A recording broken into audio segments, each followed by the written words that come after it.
my baby mom. I don't give a yo. If you ever was to talk to her, she'll tell you that. I would never talk to that on my level. She.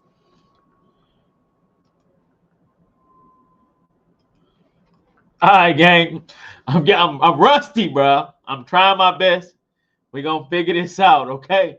I promise you, we gonna figure this game out. All right, so but we gotta get content out. So I'm learning these videos is gonna get better and better. Don't y'all worry. Look, come on, here I am. You know what I'm saying? So look, with that being said, man, be sure to make sure you like, share, comment, and subscribe, bro. Because it's your boy Kurt Dog, man, and we're gonna check this video out, bro. The title is crazy, but we finna check it out, man, and we finna see exactly what it is, you know, what they got going on, bro. Did y'all see the title? Y'all didn't see the title because I clicked on it, but I haven't looked at the title yet. I just clicked on the video, and we finna watch it, man. Let's get it popping, man. I'm a little slow, so we gonna get it though. Fuck nothing to me, and she never been in my circle. She never been around that, and no.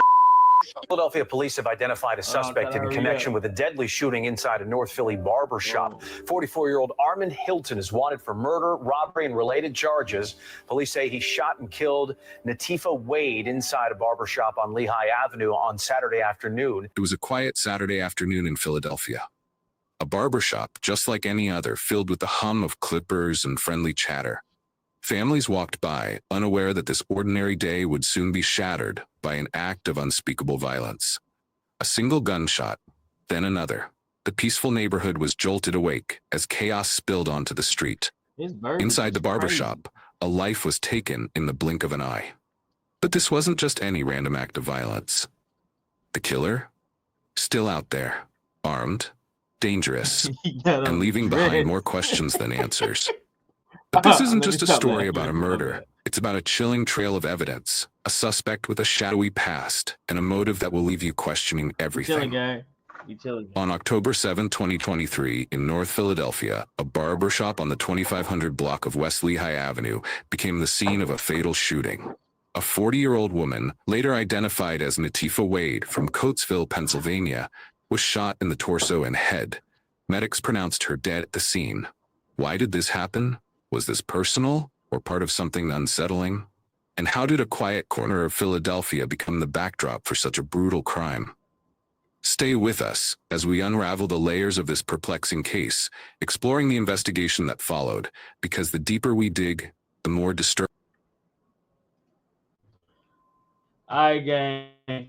So as I can see from the title and the thumbnail, bruh, she stole his money while he was locked up, bro. So we finna see exactly what happened and why he acted the way he did. Hey, hey, free that man. Hold on, y'all. Hold on. Hold on. I'm trying to figure this out. Hold on. Be patient with me. Disturbing this story becomes. From the moment the shots were fired to the manhunt that's gripping an entire city. And what we uncover might just make you look over your shoulder tonight. And at some point, I'm going to introduce the most intriguing twist in this story that will leave you perplexed. This is the tragic story and mystery behind the tragic death of Natifa Wade. Welcome to Mind Twist True Crime Stories, where all our stories are based on true crimes. Kindly support us by subscribing to this channel. Hit the notification bell icon so you won't miss any of our latest stories. This tragic story took place in Philadelphia, often called the City of Brotherly Love. Has a rich history, but faces significant challenges in recent years, including rising crime and gun violence. As of late, the city has struggled with alarming homicide rates, with gun-related crimes contributing to much of the violence. Community efforts and law enforcement initiatives are ongoing to address these issues, but the impact of gun violence continues to resonate deeply. This tragic backdrop frames the heartbreaking story of Natifa Wade, underscoring the urgency for justice and solutions. Natifa Wade wasn't just a name in a news report. She was a daughter, a friend, a business owner. She hailed from Coatesville, Pennsylvania, a town southwest of Philadelphia. A devout Muslim, her faith was a guiding force in her life. She was known to be a kind and giving person. Her friends describe her as generous, hardworking, and full of life. According to her social media, she was passionate about helping people. She opened a home healthcare service for the Philadelphia community. She was the owner of a cleaning service, a herbs and spices seasoning shop, a hair extension business, amongst others, and a little bit of real estate, which is a testament to her drive and entrepreneurial spirit. She was also a registered nurse and a mother to 3 adorable children. This detail alone adds a whole new dimension to this tragedy. Imagine the void left behind. What do you think is the hardest part for a family to endure after such a loss? She's always seen flaunting her wealth on her Instagram page, buying designer clothes, fancy cars, luxury vacations, and leaving her life to the fullest. But on that October afternoon, she wasn't at her business or on vacation. She wasn't at home with her family. Instead, she was at a barbershop on West Lehigh Avenue in North Philadelphia. Why? That's the question investigators and those who loved her are still asking. Why was Natifa at that barbershop on West Lehigh Avenue that day? That's a question that haunts this case. While details are still emerging, it appears she had accompanied a friend or relative. She wasn't simply a random victim. There was a connection, a reason she was there at that specific time. This wasn't a robbery gone wrong. It wasn't a random act of violence. This was something else. Reports began to surface suggesting a possible domestic element to this case. This information changes everything. It paints a picture of a situation far more complex and personal than initially imagined. This wasn't a stranger-on-stranger crime. It was something far more intimate, something that likely involved someone Natifa knew. This is where the story takes a truly disturbing turn. If this was a domestic situation, what led to such extreme violence? What could have possibly triggered such a devastating outcome? And who was the person connected to Natifa in such a way? These questions hang heavy over this investigation, and they form the crux of what we'll explore next. Don't go anywhere, because the next part of this story will leave you speechless. It was just before 2 p.m. on Saturday, October 7th, 2023. A typical weekend afternoon.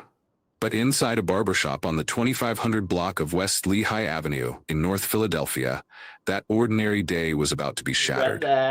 Imagine the buzz of clippers, casual conversations, the smell of aftershave, and then a single gunshot. Everything changed in an instant. What do you think would be going through the minds of the people inside at that moment? Share your thoughts in the comments. Witnesses described the chaos that immediately followed. Panic erupted. People scrambling for cover, shouting, the immediate realization that something terrible had just happened. Natifa Wade had been shot. She suffered gunshot wounds to her torso and head. The barbershop, a place of routine and community, had become a scene of unimaginable violence. This wasn't some distant event. It happened in a place where people gathered, a place that suddenly became a crime scene. It's hard to imagine the fear and confusion those present must have felt. Within minutes, first responders arrived at the scene. Paramedics rushed inside, but it was too late. Natifa Wade was pronounced dead at the scene. The time was just after 2 p.m. The barbershop was cordoned off, becoming a focal point for police investigators. The initial reports were sparse. A woman shot inside a business. No weapon recovered. No suspects in custody. Just a devastating loss and a growing number of unanswered questions. But amidst the initial confusion, a crucial detail began to surface. This wasn't a random act of violence. This wasn't a robbery gone wrong. This was something different. The police began to focus their investigation on the possibility that Natifa Wade was targeted. This changes the entire narrative. It suggests a motive, a connection between the victim and the perpetrator. What could that connection be? What could have led to such a brutal act? This new information creates a disturbing picture, a puzzle with missing pieces. And the answers, as they begin to surface, are more unsettling than anyone could have imagined. The question on everyone's mind was, who could have committed such a brutal act? Who would walk into a barbershop and take a life so carelessly? Then the police released a name, Armand Hilton. This changed everything. The investigation had a face, a focus. But who was this man, and what connected him to Natifa Wade? Armand Hilton, known by the street name Speedy, 44 years old, from Chester, Pennsylvania, became the prime suspect in Natifa Wade's murder. Details about his specific background are limited, but the crucial piece of information was this. There was a connection between Hilton and Natifa. Reports suggested a domestic element to the case, hinting at a relationship between the two. This wasn't a random act. It was something far more personal, far more disturbing. What kind of relationship do you think they had? The charges against Armand Hilton were severe: murder and robbery. This indicated that the police believed the motive extended beyond just the taking of a life. Robbery suggested another layer to this crime, perhaps a financial element. This detail adds another layer of complexity to the case, suggesting a possible motive beyond a personal dispute. The police issued a stark warning. Armand Hilton was considered armed and dangerous. A manhunt was launched. The urgency in their message was clear. They needed to apprehend him quickly. The public was urged to exercise extreme caution and to report any sightings immediately. This wasn't just an investigation anymore. It was a race against time. The thought of a potentially violent individual on the loose created a sense of fear and uncertainty. But there was something else, something from Armand Hilton's past that added a truly disturbing dimension to this case. Back in 2002, he was involved in a kidnapping case gone wrong. He was apprehended while he and his crew wanted to collect the ransom money, and he made the papers. This wasn't a minor offense. This was a serious crime that revealed a capacity for violence. This information casts a long shadow over the current investigation. It suggests a pattern, a history of dangerous behavior. This detail is important because it offers a glimpse into Hilton's past, and it makes the current situation all the more terrifying. It begs the question, what was he capable of now? This past incident raises serious concerns about the potential danger he posed to the public. What do you think about this previous crime? What does it suggest about this case? This is a crucial piece of the puzzle, and it sets the stage for what would happen next. And what happened next will make you question everything. Now here comes the intriguing twist. After Mind Twist, true crime stories did lots of finding and also word on the streets. It is said that Natifa and Armand had been married before, and they had a son together, which is one of the kids seen with Natifa. Armand was rich at the time and had lots of properties around Philly and Miami, but due to his criminal records, he acquired most of the properties in Natifa's name. Something happened along the line, and Armand had to go do some time in jail again. So he put Natifa in charge of all his properties for her to take care of it while he was away. Not too long after, Natifa was put in charge. She changed the ownership of all the properties to her name, divorced him while in jail, and worst of all, she got married to another man and started a new life. Now, after Armand did his time and was out, he discovered that all his properties were listed in someone else's name. He confronted Natifa and demanded for his properties back from her, but she kept playing him, going back and forth, still flaunting luxury on her social media with her new man. Armand got angry and started sending threats. She recorded everything, the conversations, text voice notes, mail as evidence, because she knew he was going to do something crazy. How about you? I snap on it because I look at you different. Why the about my baby mom? I don't give a if you ever was the talk nigga, she'll tell you that. I would never talk to that on my level. She ain't the fuck nothing to me, and she never been in my circle. She never been around me. I didn't know. And you've been bringing it up. So now I'm gonna give you what you want. I'm never gonna touch you again. I'm never physically gonna hurt you. You marry this nigga, I'm blowing his fucking head off on everything I love. I'm going back to prison on everything. I don't give a fuck about that. I told you stop throwing it in my face. If this is what you want to do, go in and do it. Stop throwing it in my face. All right. I just left you 2 months ago. Stop throwing it in my face before I kill you. That's what I'm telling you because that's what my mind said. I will go there. Us to be together, like I really do. But she didn't know when or where until the day he traced her down to the barber shop where she took their son for a haircut and unlived her right in front of their son. My question is, didn't he know the kind of woman he married, and why would he entrust everything to her? Is it love or what? We live in a world where it's hard to trust oneself, not to talk of trusting someone else, especially with money and luxury.